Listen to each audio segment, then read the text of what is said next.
La valeur que Dieu a investi en toi demeure la même. Potiphar pensait acheter un esclave, mais il achetait quelqu'un qui avait un potentiel, qui allait sauver l'Égypte de la famine. Le même Joseph avait la même intelligence, aussi bien dans la maison de son père que dans le puits dans lequel ses frères l'avaient jeté, que dans la maison de Potiphar et dans la cour de Pharaon. Mais seulement c'est Dieu qui décide de l'exposer à un plus grand nombre de personnes.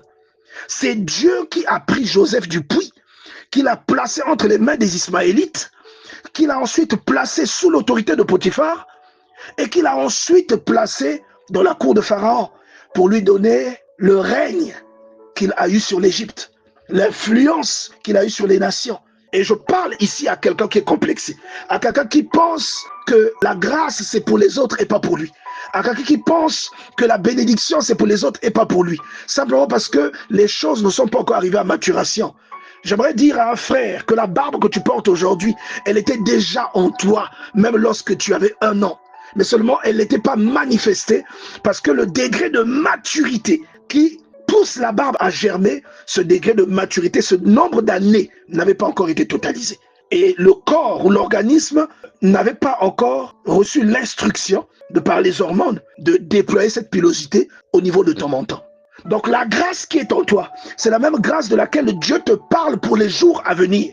C'est la même grâce à laquelle Dieu fait allusion en te disant qu'il t'enverra vers les nations. C'est la même grâce à laquelle Dieu fait allusion en te dira que tu auras une bénédiction pour beaucoup. Et cette grâce, tu l'as depuis le sein de ta mère. Tu l'as depuis le sein de Dieu. Tu l'as depuis le berceau, depuis les bancs de l'école. Tu l'as même depuis tes périodes de turbulence. Et jusqu'à ce que Dieu t'a appelé et que tu aies fait cette rencontre qui a changé ta vie, cette grâce est là. Maintenant que tu sers le Seigneur, cette grâce est là. Et le jour viendra où Dieu exposera cette grâce à un plus grand nombre de personnes. C'est pourquoi même la Bible dit dans Genèse chapitre 39, la Bible parle de ces détails en disant « On le fit descendre en Égypte et Potiphar, officier de Pharaon, l'acheta. » Il avait déjà cette valeur. Potiphar pensait acheter un esclave, mais il achetait quelqu'un qui allait sauver l'Égypte de la famine. C'est pourquoi j'aimerais exhorter quelqu'un, bien aimé, croyez en ce que Dieu a déposé en vous.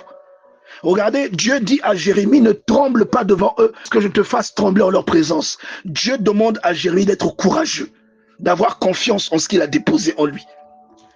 Et regardez, Juge chapitre 6, verset 14 dit, l'Éternel se tourna vers Gédéon, parce qu'entre-temps, au verset 13, Gédéon dit, mais qui suis-je? Et dit, si l'Éternel était avec nous, pourquoi est-ce qu'il permet tout ça? Et au verset 14, l'Éternel se tourna vers Gédéon et lui dit, va avec cette force que tu as et délivre Israël de la main de Madian. Et j'aimerais rappeler le contexte, c'est que Gédéon n'était même pas conscient qu'il était qui il était. Gédéon n'était même pas au courant qu'il avait la grâce qu'il avait. Gédéon n'était même pas au courant qu'il avait la richesse qu'il avait la force qu'il avait. Il y a des choses en toi que tu ne vois pas mais que Dieu voit. Alléluia. Et ça c'est un drame que nous trouvons chez beaucoup de croyants, beaucoup de personnes investies par Dieu.